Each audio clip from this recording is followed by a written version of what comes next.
अली साहब हमारे साथ मौजूद हैं, इकोनॉमिस्ट हैं, बैंकर हैं। बहुत शुक्रिया साइम साहब आपके वक्त का।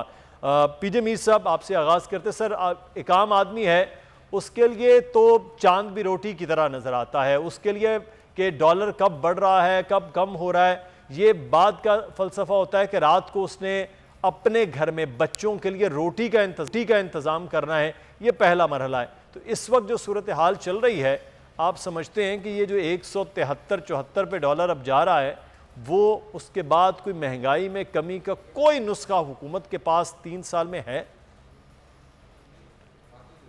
सर, ये आपका बड़ा अच्छा एक बड़ा सेंसिटिव प्रोलोग, आपका बड़ा एक मैं समझता हूँ कि टचिंग चीज है। लेकिन मुसीबत पता है हमारे में क्या है कि हमारा जो मर्जी हुक्मरान आया वो अवाम के साथ सच बोलने की जुर्रत नहीं रखता।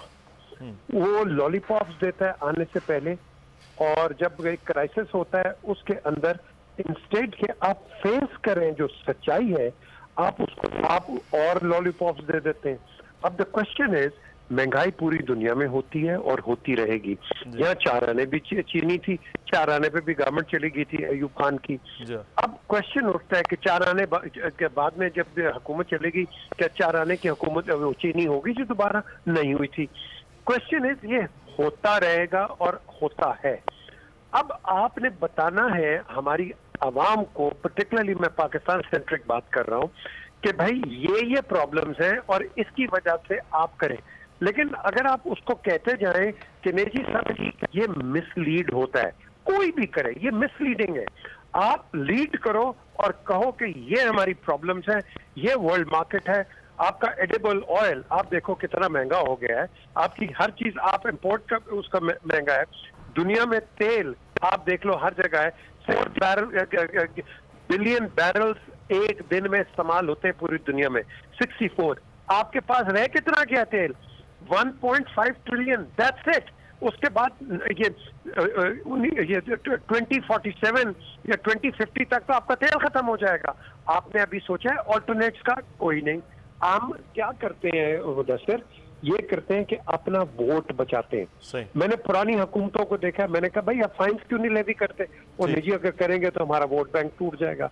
हम डरते हैं कि अवाम के अंदर उसको आप कह लो कि रिजुविनेट करने के लिए हम सिर्फ बैठते हैं कि मेरी हुकूमत ना चली जाए। बिल्कुल, ये एक बड़ा इंपॉर्टेंट है कि पहले शायद इतनी तैयारी नहीं होती, हुकूमत में आके पर चीज़ों को नहीं कर रहे होते, अपना आप बचाने का ज़्यादा मामला है।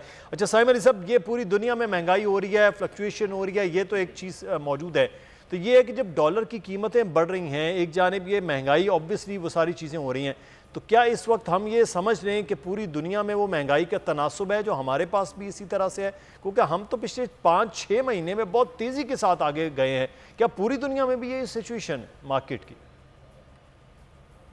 बल्कि ना सिर्फ बाकी मुल्क में, बाकी इकोनॉमीज में भी इन्फ्लेशन बहुत बड़ा मसला बन गया है। बल्कि 13 साल की तारीख के सबसे ज़्यादा महंगाई जो है हम देख रहे हैं इस वक्त। ब्राज़ील हो, चाइना हो, कनाडा हो, यूएस हो, इतनी महंगाई शायद पिछले 13 साल में नहीं हुई जो कि इस साल हम ग्लोबल मार्केट्स में देख रहे हैं। इसकी वजह जो है सप्लाई शॉक्स हैं, जो कि लास्ट ईयर कोविड की वजह से हम देख रहे हैं। आज भी सप्लाई डिसरप्शंस चल रही हैं। जो डिमांड है ग्लोबल प्रोडक्ट्स की, ऑयल हो या व्हीट हो, शुगर हो, डिमांड उसकी बढ़ रही है, लेकिन पैदावार में इजाफा नहीं हुआ पिछले 1 साल के अंदर, जिसकी वजह से हम देख रहे हैं कि कीमतें बहुत ज़्यादा चढ़ गई हैं इंटरनेशनल मार्केट्स में। तो ना सिर्फ पाकिस्तान में ये महंगाई कॉज कर रहा है, बल्कि ये ग्लोबल मार्केट्स में एक बहुत बड़ा हेडेक हो गया है। और इसी वजह से हमने देखा है कि सेंट्रल बैंक ने पाकिस्तान में इंटरेस्ट रेट्स बढ़ाई पिछली मॉनेटरी पॉलिसी मीटिंग में, और अब बाकी दुनिया में भी हम देख रहे हैं कि इंटरेस्ट रेट्स बढ़ना शुरू हो गई हैं।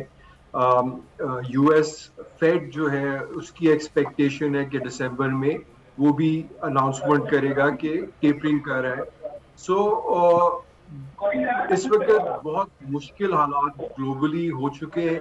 पाकिस्तान में ज़्यादा फॉल आउट है बिकॉज हमारे ऊपर डबल इम्पैक्ट आता है। जिस तरह आपने मेंशन किया कि एक तरफ इंटरनेशनल कमोडिटी की प्राइस जब बढ़ती है तो लोकल प्राइस भी बढ़ती है, बट साथ साथ हमारे ऊपर एक डबल हिट पड़ती है क्योंकि हमारा ट्रेड बैलेंस खराब होने की वजह से हमारा रुपी भी कमजोर हो रहा है। सो ये एक तरह से डबल हिट पड़ रही है पाकिस्तान के ऊपर एंड बहुत it's a difficult situation. But having said that I think एक तरह से बेहतर तरीके से हम देख रहे हैं कि पाकिस्तान ने मैनेज किया है। यहाँ पे हम देख रहे हैं कि पेट्रोल और डीजल के ऊपर टैक्सेस कम किए जा रहे हैं। बाकी दुनिया में ऐसी हम नहीं देख रहे पेशरफ। पाकिस्तान में इस हुकूमत ने सेल्स टैक्स और पेट्रोलियम लेवी तो कम की है, ये पहले माजी में नहीं थी, लेकिन उसके बावजूद चीज़ों में जो स्टेबिलिटी है पीजे मीर साहब वो बड़ा ज़रूरी है कि 3 साल से शायद का अरसा गुजर गया, लोग जिस चेंज के लिए जिस तब्दीली के लिए वोट दिया कि ये कुछ चीज़ें आएंगी, वो जो चीज़ें हैं वो रूट्स पर उस तरह नज़र नहीं आती हैं कि यहाँ इधर इधर चीज़ें हुई। फिल वक्ती तौर पर कुछ चीज़ें होती हैं फिर उसके बाद बदल जाती हैं। हम बात कर रहे हैं इस वक्त महंगाई के हेर फेर और पाकिस्तान की मुआशी सूरत हाल के दगरगू होने के हवाले से। इस वक्त पाकिस्तान में जो कीमतें बढ़ी हैं उस पर हम बात भी करें, लेकिन अवामी रद्द अमल के हवाले से बात करेंगे। लाहौर, कराची, इस्लामाबाद, पेशावर, कोयटा से, सक्कर से हमारे नुमाइंदगान हमारे साथ मौजूद हैं। सबसे पहले कराची की बात कर लेते हैं जहाँ पर राव अफनान हमारे नुमाइंदे इस वक्त हमारे साथ मौजूद हैं, जहाँ पर पेट्रोलियम मसनूआत की कीमतें बढ़ी हैं तो गोश्त की कीमतें, सब्जी की कीमतों में भी होशरुबा इजाफा हो गया है। राव अफनान इस वक्त एक बाजार में मौजूद हैं, उनसे सूरत हाल कराची में महंगाई के हवाले से जान लेते हैं कि जो कमिश्नर कराची की जानिब से रेड लिस्टें हैं वो कुछ और हैं लेकिन बिक कुछ और रहा है। राव अफनान, सूरत हाल क्या है?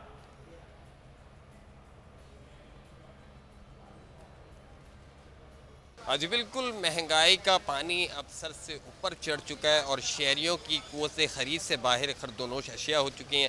सब्ज़ियाँ भी जो गरीब आदमी वो नहीं ख़रीद सकता। कैमरामैन साजिद कमाल आपको दिखाएं, हम सब्ज़ी के स्टॉल पे मौजूद हैं और अगर पूरे बाज़ार की तरफ नज़र दौड़ाई जाए तो कोई ख़रीदार नज़र नहीं आ रहे। कमिश्नर कराची की रेट लिस्ट के मुताबिक बाज़ारों के अंदर 36 रुपये किलो के अंदर आलू फ़रोख्त होना चाहिए, जबकि 40 रुपये में फ़रोख्त हो रहा है। इसी तरह बात की जाए फूल गोभी की तो उसकी 73 रुपये किलो है, जबकि मार्केट के अंदर 85 से 90 रुपये के अंदर दस्तयाब है। बड़ी प्याज जो है वो 43 रुपये होनी चाहिए, जबकि मार्केट के अंदर 50 से ज़ायद में फ़रोख्त हो रही है। इसी तरह दीगर सब्जियों की भी यही सूरत हाल है। अगर गोश्त की बात की जाए तो जो बकरे का गोश्त है वो 1300 रुपये किलो के अंदर बाज़ार के अंदर फ़रोख्त हो रहा है, जबकि कमिश्नर कराची की रेट लिस्ट के मुताबिक इसे 700 रुपये में फ़रोख्त होना चाहिए। और इसी तरह अगर बात की जाए दीगर खुर्दनोश अशिया की, बच्चिया का गोश्त हो, उस हवाले से हम कीमत जानेंगे। ये बताएं बच्चिया का गोश्त कैसे फ़रोख्त कर रहे हैं? मालूम नहीं, बच्चिया वाला ही बताएगा। बकरे का 1600 रुपये किलो, जबकि कमिश्नर कराची की रेट लिस्ट के मुताबिक तो 740 रुपये का। तो हमें इस भाव मिल ही नहीं रहा ना, इस भाव मिले तो हम इस भाव बेचें 10 किलो का। बिल्कुल, हुकूमत और दुकानदारों के दरमियान कोऑर्डिनेशन की कमी नज़र आती है। हुकूमत कहीं नज़र नहीं आ रही। ऑन ग्राउंड क्या सूरत हाल है? रेट लिस्ट के मुताबिक 740 रुपये है, 1600 रुपये से 1300 रुपये तक के अंदर मुख्तलिफ बाज़ारों के अंदर फ़रोख्त हो रहा है। ख़रीदार गायब हैं। हम लिहाजा सिर्फ आवाम को। राव अफनान हमें सूरत हाल से आगाह कर रहे थे कि इस वक्त जो गोश्त की कीमतें हैं, जो लिस्ट दी गई है वो उससे बिल्कुल यकसर मुख्तलिफ चीज़ें नज़र आ रही हैं। सब्सक्राइब करें और बेल दबाएं ताकि कोई खबर रह न जाए।